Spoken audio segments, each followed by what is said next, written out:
Unaware he was about to get involved in a pursuit that would ultimately take him to the most dangerous and feared planet in the galaxy, Earth, Karnax stood on the bridge of the Aegis of Order, his claws moving shyly above the unfamiliar controls. The ship's interface was a nauseating array of glowing panels, flickering symbols, and touch-sensitive glyphs, none of which he had ever used before. This was his first day as an enforcer, or rather a navigation officer, and while he had trained for years on simulations, the real thing felt entirely different. Just looking at the ship's systems blinking around him caused his fur to bristle, the sounds of the warnings reminding him how little he understood about the technology now under his command. Zornax, a senior navigator, stood a few steps away from Karnax, arms crossed over the iron plate on his chest. His loose cheekskin folded slightly as he smirked, and his gray fur was a shade darker, worn and weathered from years of service. Below his rugged brown, his deep blue eyes shone with the kind of confidence that only came with experience. "Ah, first day jitters, huh?" Zornax grumbled in a deep, gravelly voice, leaning over to glance at the controls Karnax was fumbling with. "Don't worry, rookie. Took me a week just to figure out which button turns on the nav system without opening the airlocks," he said with a chuckle, clearly amused by Karnax's struggle. Karnax's long ears drooped as he noticed Zornax approaching for yet more conversation. One glance was all it took for Karnax to recognize the type, an overly extroverted personality, the kind that grated on his nerves. "Relax, you'll learn soon enough.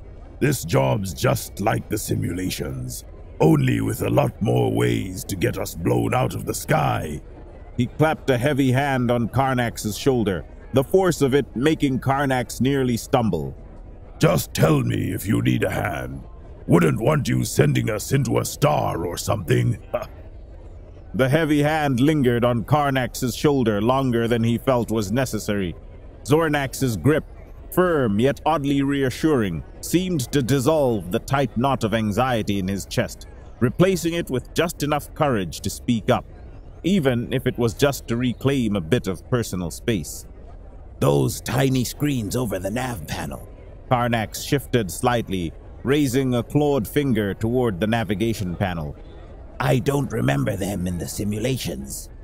Zornax followed the direction of Karnax's claw with a bemused expression, glancing at the small flickering displays.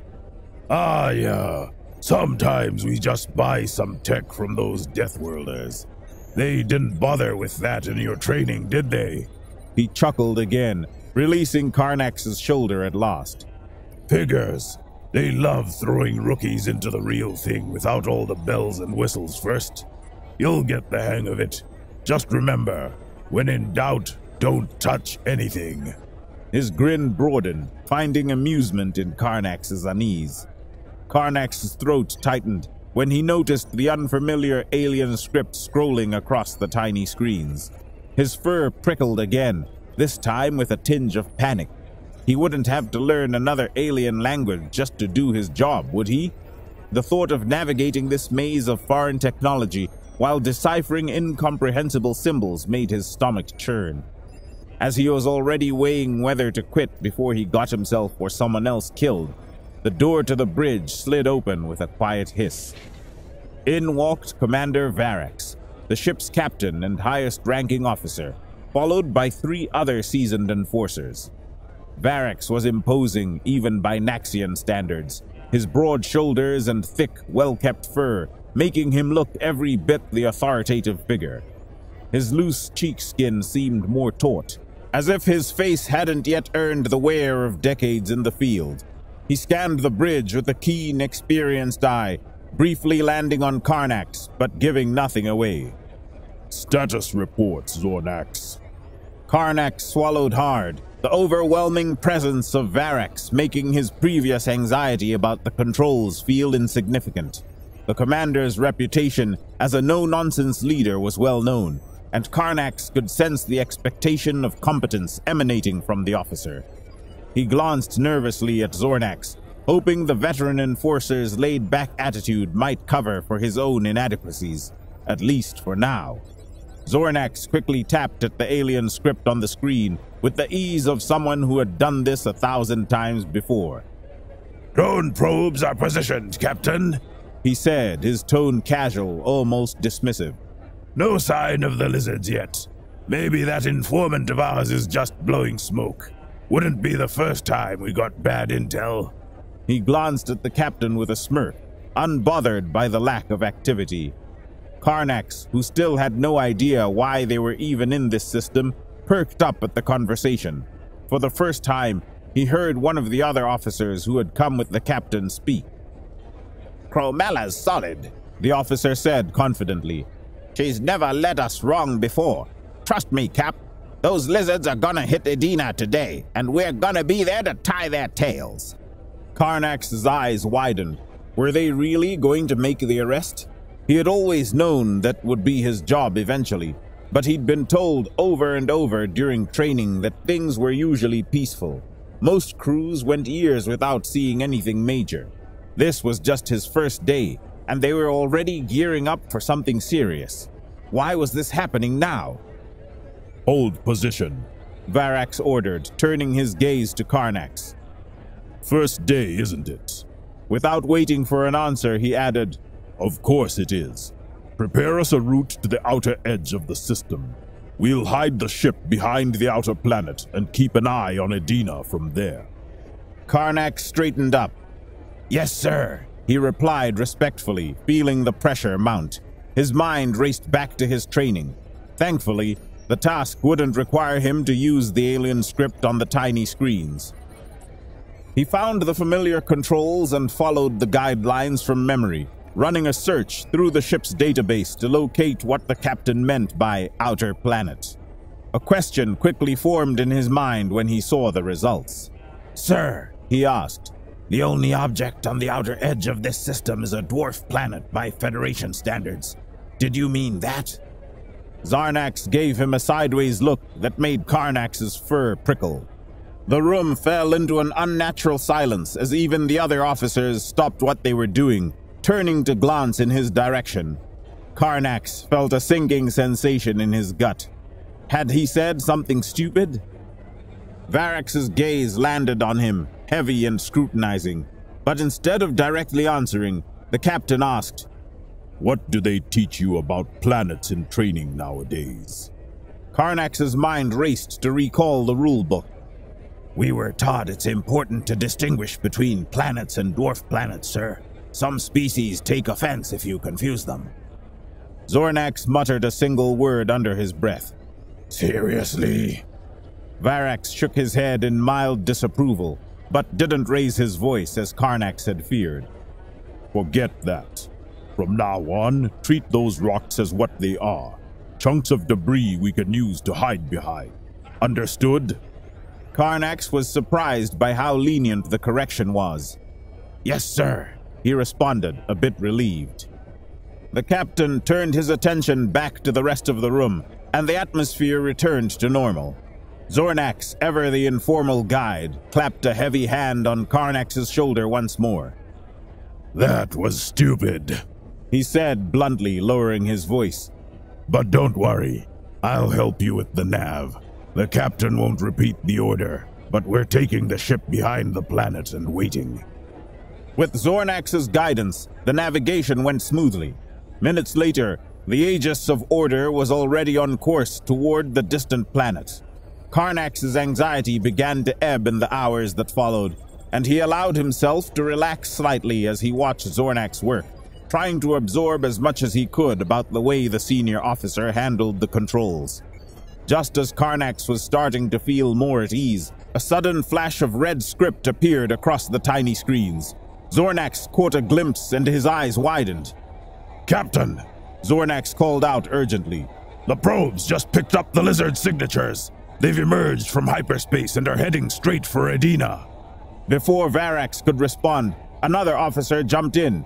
"Should we arrest them, Captain?" Captain Varax's reply was immediate. "Arrest them for what crime? Traveling through space?" he retorted. "We wait and see what they do on Edina. When they make their move, we'll be there to catch them." Karnax thought back to his training. The guidelines about preventing crime always emphasized minimizing harm to Federation members and their planets. For a moment, he considered questioning the captain, but he remembered how his last inquiry had gone. Deciding to be more discreet this time, he moved closer to Zornax, who was busy with the tiny screens. "Is it always like this?" Karnax whispered. "I mean, do we just watch them commit a crime and only then go after them?" Listen, holding on to ideals is good, but things aren't as simple as you think, Zornax replied, his eyes drifting away from the screen for a moment. We don't know if they're just visiting, or if they've set up some legitimate front on Edina. If we arrest them now without solid cause, we're the criminals, and they'll walk free in court. Glancing around, Karnax noticed everyone else was absorbed in their duties. The captain reviewing data, the comms officer engaged in light conversation, a few technicians making minor adjustments to the ship's systems. The hum of the bridge was almost comforting, quite different from the unease knotting in his stomach. He was the only one fixated on the protocols, the only one troubled by their inaction. Time seemed to stretch as the Aegis of Order remained hidden behind the dwarf planet. Minutes felt like hours. Karnax tried to focus on his station, but his gaze kept drifting back to the comms officer. Then, almost casually, one of them spoke up. "Incoming report from Edina. The lizards have landed and are disembarking their ship with weapons in hand." Karnax's ears twitched. He was surprised by the lack of alarm in the officer's tone. Around him, the crew continued their tasks unabated. A few moments later, the comms officer added, "Local reports indicate over 50 of them, heading toward a museum." Zornax glanced up, raising an eyebrow. "That's a bit unusual," he muttered, then returned to his work. The mood on the bridge remained largely unchanged, nothing but routine and mild curiosity. Another report came through. "Guard shot at the museum entrance. Hostage situation developing," the comms officer announced. This time, there was a noticeable shift in his tone. More alert, more serious. The ambient chatter on the bridge faded. Captain Varric swiveled his seat to face the comms station, his expression unreadable but his eyes sharp. Karnax felt the air thicken, the casual atmosphere giving way to a tense vigilance. "Update," the comms officer said formally. 11 security personnel and 3 civilians have been shot. The Shaorians have overwhelmed local authorities with brute force and are loading artifacts onto their ship." An utter silence settled over the bridge. Karnax had heard the proper name of the Deathworlder lizards for the first time, but that wasn't what unsettled him. The entire crew had shifted. Postures stiffened, gazes hardened, fingers tightening around the controls in readiness. He couldn't quite explain it, but he sensed the gravity of the situation sinking in. The bridge had transformed from a place of routine operations to the nerve center of an impending confrontation. He could almost feel the next order forming before Varric spoke. The captain's voice cut through the silence. "Tag them with a tracker as soon as they leave the atmosphere," Varric commanded. "They're not escaping today." No one asked questions as Zornax proceeded to interact with the tiny screens built over the nav panel. "We only use the hyperspace tracker when things get serious," he said, turning to Karnax as he pressed a glowing red glyph on the screen. "Today, we use them." Karnax didn't fully understand what Zornax had just done, but he could see on the radar that a small drone was sprinting toward the planet. It wasn't launching from the ship. It was one of the probes they'd deployed earlier. "Shaorian vessel lifting off from Edna," a comms officer announced. "Prepare for interception." Karnax was beginning to find solace in being more of an observer than someone expected to act. But then Zornax whipped his head toward him, the folds on his cheeks shifting. "I wish you'd had more training," he said, "but we deal with what life throws at us." His heart nearly stopped as he glanced at the overwhelming array of tiny screens. Sensing his panic, Zornax added, "Oh, I didn't mean those. I handle the tracking. You take care of navigation. Just keep track of our position. I'll do the rest. It'll be exactly like it was during training. Karnax's heart was pounding, but he nodded. Understood. The other officers walked around from wall to wall while Zornax was intensely focused on the screens, his fingers pressing sequences of shining glyphs as he controlled the drone. Karnax watched the determination etched on his face. Suddenly, Zornax shouted, "I got them, Cap!" Karnax saw the Jaorian ship vanish from the radar as it entered hyperspace, yet their own ship's sensors continued to track it, thanks to the drone's signal. To your stations, Captain Varix commanded. His seat moved toward the viewport, and he gripped the controls, preparing for hyperspace navigation. Zornax, project the tracking. We won't stop until we catch them. Zornax's fingers moved with precision, and soon a detailed augmented reality display materialized on the viewport. A translucent path arced through the stars, highlighting the hyperspace trajectory of the Jaorian ship. Data streams and coordinates floated alongside, updating in real time as the target moved deeper into hyperspace. Prepare for hyperspace jump, Varix announced. The lights on the bridge dimmed, and the floor vibrated beneath his feet. As the Aegis of Order entered hyperspace, Karnax's eyes widened. The viewport was filled with swirling patterns of color that defied logic, twisting and folding in on themselves. Space around them seemed to ripple like liquid, with shapes and hues blending in a chaotic harmony. It was as if they were moving through a labyrinth of energy, a higher dimension where the usual rules didn't apply. Karnax felt utterly lost. His first day as an officer, and he was already involved in a hyperspace chase. The controls before him seemed like an impossible maze. One wrong move could cost the lives of everyone aboard. Hey, you got this, Zornax said, his heavy hand resting reassuringly on Karnax's shoulder. I'll make sure Varix has a target to follow. You just tell us where we're gonna emerge into real space. Can you do it? Karnax looked into Zornax's gentle eyes, the swirling colors of the hypertunnel reflecting within them. Something clicked inside him, leading to a firm decision. I can. His hands moved toward the touch-sensitive glyphs almost instinctively. Before he knew it, he had gathered spatial data from the sensors and cross-referenced it with the ship's database. We're heading to Ador 35, he announced for everyone to hear. Captain Varix glanced at him, and Karnax thought he saw a hint of approval in his eyes. Then Zornax whispered, You're supposed to say what we're gonna find in the system. Karnax hurried to add, It's a Class 1 death world with a single habitable planet.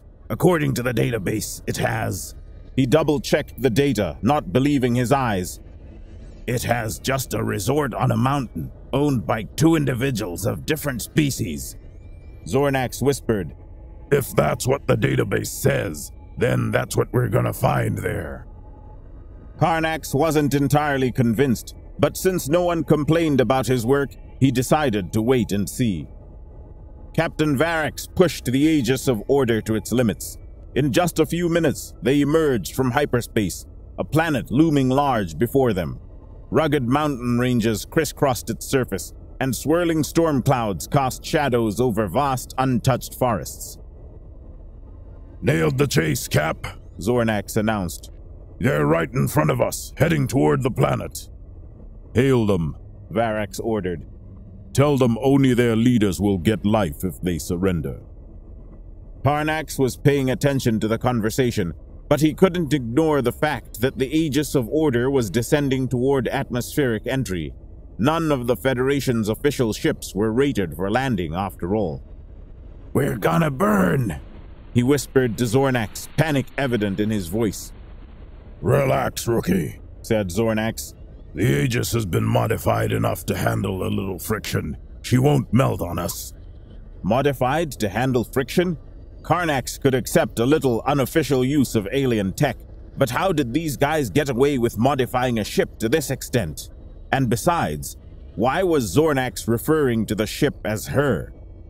As those questions faded to the sight of the hull glowing orange from the intense heat of atmospheric entry, he couldn't help but rethink his life choices. Sparks danced across the exterior, and the ship shuddered as it pierced through layers of dense atmosphere. What did I do to deserve being assigned to this crazy captain and crew? He wondered, gripping his station tightly. His only comfort, as the floor vibrated beneath him and the outside seemed to be consumed by flames, was that no one else was panicking. The captain remained focused on the chase, eyes locked ahead, while everyone else worked in unison to assist him. It was as if this was just another day on the job for them.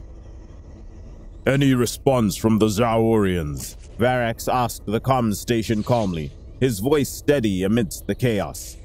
Negative, Captain. No reply, the comms officer reported. Karnax glanced through the viewport and realized they had already descended into the lower atmosphere.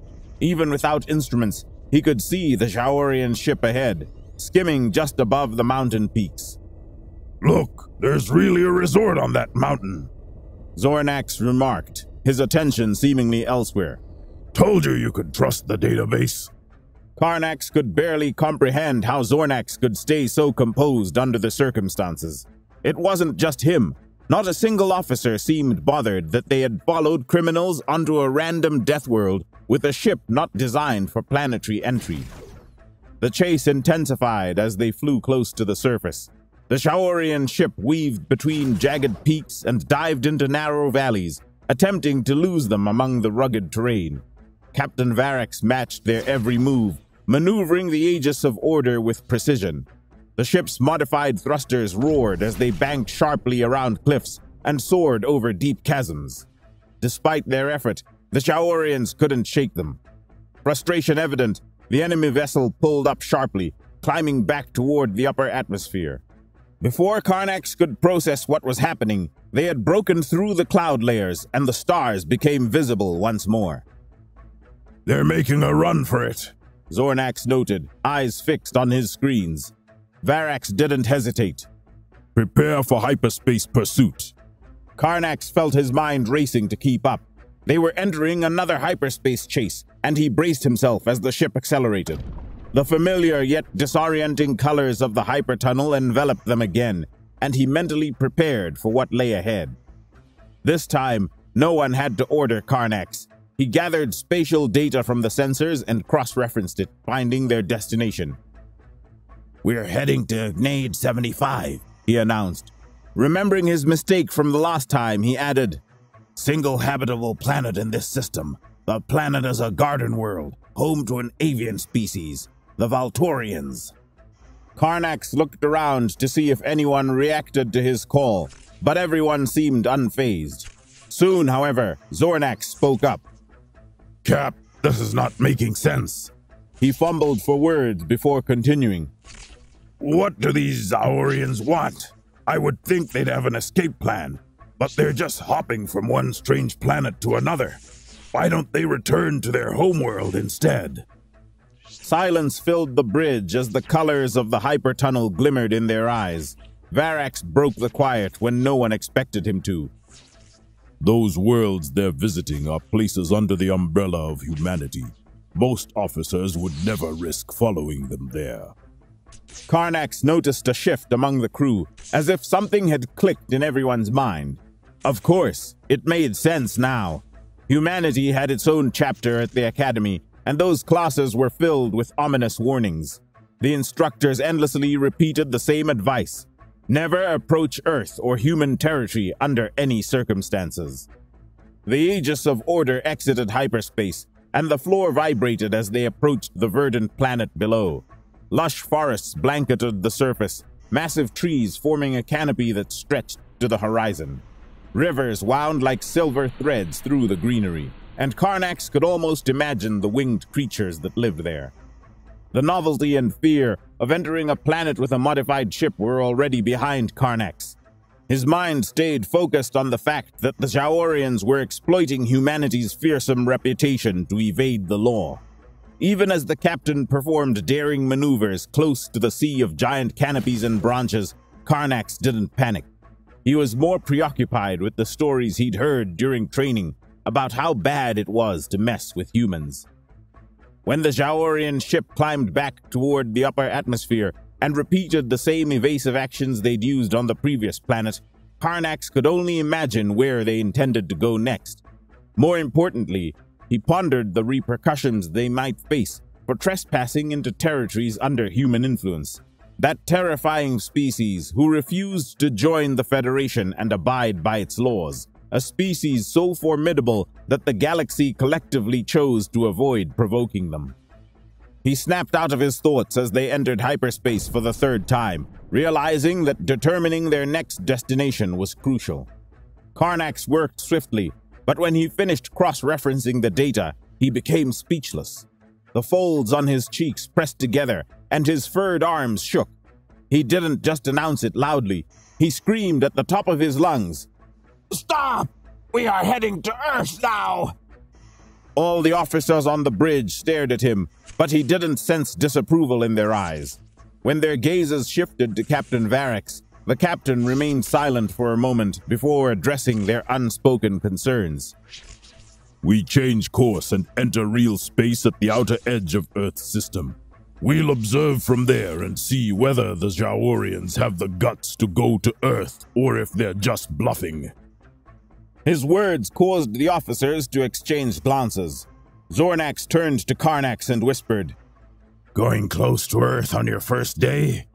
His heavy hand rested on Karnax's shoulder once again. "You'll get some bragging rights for life, my friend." Bragging rights, Karnax thought. The atmosphere on the bridge told him more than words ever could about how much the crew coveted those bragging rights. Some officers whispered nervously among themselves, while others wore expressions of apprehensive caution. One tapped nervously on his console. Another adjusted her uniform, as if steeling herself for what lay ahead. As the Aegis of Order returned to real space, Karnax focused on his console, searching the database to confirm their location. His eyes widened as the information appeared. "We're behind a dwarf planet called Pluto," he announced. The view on the main screen shifted to display the distant sun casting a faint glow over Pluto's icy surface. The dwarf planet looked desolate and cold, a stark contrast to the vibrant worlds they'd just visited. Beyond it lay the vastness of the Sol system, Earth's domain. "All systems on standby. Deploy the probes and keep tracking them," Variks ordered. "Maintain stealth protocols. We don't want to draw any unwanted attention." Karnax felt a chill inside. "So this is the infamous human territory," he thought. Despite the tension, a part of him couldn't help but feel curious about the species that had instilled such fear and respect throughout the galaxy. Zornax leaned in closer. "Keep an eye on the sensors. Let's see if those Jaorians are bold enough to get close to Earth itself." Karnax nodded, his eyes sharp, gathering information from every panel he could read. The earlier chaos and uncertainty had given way to a strange sense of purpose. Whatever happened next, he was ready to face it alongside his crew. "What's their position?" Captain Variks asked, his eyes fixed on the main display. "Stationary. Somewhere between Earth and the fourth planet," Zornax replied immediately. "Good. We'll just wait here," the captain decided. Karnax had heard the rumors about this system, tales whispered in the Academy halls. He was surprised there wasn't a human fleet already surrounding the Jaorians. "Weren't humans supposed to be fiercely protective of their territory? Don't the humans kill everything on sight?" He asked Zornax discreetly, worried his question might sound naive. "No," Zornax whispered back, a hint of amusement in his eyes. "Humans sell things to their friends, and sometimes to others bold enough to come here and ask." Lowering his voice further, he added, "Where do you think we got the Aegis of Order modified for planetary entry? Those tracking drones also came from Earth." Karnax's eyes widened. Their ship had been modified by humans? Was that even legal? As far as the wider galaxy knew, humans were a menace that couldn't be controlled. Their activities didn't always follow Federation laws, and their technology and the substances produced on Earth were often linked to illegal activities elsewhere. "How are we allowed to negotiate with the source of all evil?" he questioned, his tone turning judgmental and serious. "You're holding on to some misconceptions, Karnax." For the first time, Zornax's tone became serious. Humans have a tendency to make friends with outliers, who sometimes happen to be criminals. But most of the time, they're just a little different from the rest of their species. I don't know if humanity attracts those outliers, or if it's the outliers that attract the humans. His voice returns to its usual casualness. Anyway, we can leave that to the scholars and just use this information to our favor to do our job better. That was a lot for Karnax to process, leaving him with more questions than answers. Outliers? What do you mean? Avior, for example, Zornax's eyes drifted back to the tiny screens, his focus shifting. Karnax noticed the conversation had slipped from his mind. Suddenly, Zornax turned and answered. They're going to Earth, Cap. Fools, Varax muttered, rotating his seat to address the crew. But that's still better than going through court. We can take today as a win. If we hadn't forced them, they would never have come to Earth. Standing up, he added, You'd better get ready to fill out some paperwork. We're going to have a hard time explaining the loss of the stolen items. Karnax wasn't following the conversation, but before he could ask, an annoying beep emanated from the tiny screens. They all shifted, displaying a single startling scene. A laser beam striking the Shaorian ship, splitting it into two blazing pieces of metal. Zornax quickly projected the image onto the viewport glass, and the entire bridge fell silent. Karnax swallowed hard, the reality of his first day as an officer feeling vivid, way too vivid. We recover the drones and head back now, Captain Varax ordered, standing firmly in the center of the bridge. Do your best to keep the humans from seeing us. A chill ran down Karnax's spine. He asked loudly, his fear of sounding foolish overshadowed by genuine concern. What happens if they see us? Varax appeared relaxed as he replied. A conversation I'd rather not have. Captain, the humans are hailing us, a comms officer announced. Varax sighed, shaking his head. Put them on the screen. An image flickered to life. A man with messy hair and wearing thick, rugged clothes stared back at them.